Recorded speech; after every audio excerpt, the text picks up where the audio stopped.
Се почна со оваа серија кон крајот на 90-тите години од минатиот век.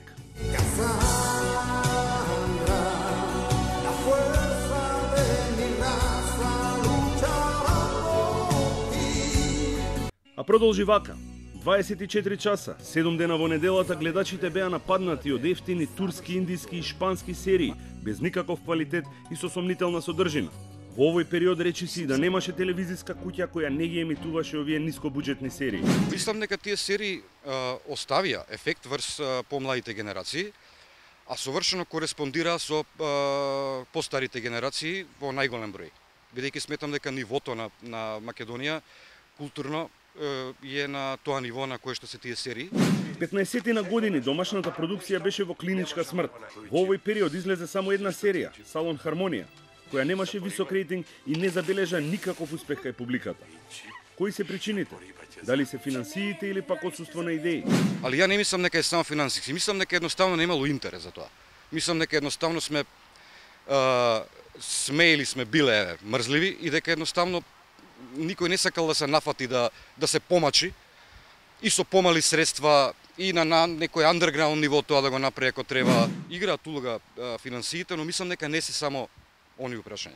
Директорот на Агенцијата за аудио и аудиовизуелни медиумски услуги Зоран Трајчевски смета дека собствениците на телевизиите сакале со минимални средства да постигнат максимален ефект.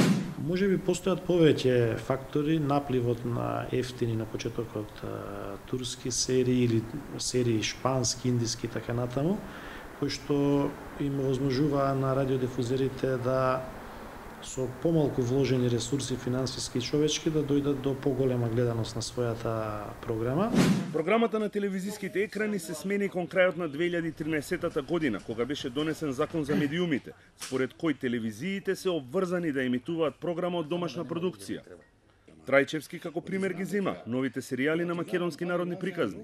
На почетокот одеа најчесто со македонски народни приказни, иако во јавноста имаше мислење дека на македонските народни приказни се неквалитетен, ефтин продукт, сепак публиката, ако ги погледнеме мерењата што ги прави AGB Нилсен, покажува дека и македонските народни приказни се доста или многу гледани од страна на публиката. Со новиот закон на владата ќе се намали процентот на застапеност на домашна продукција од 50 на 30%.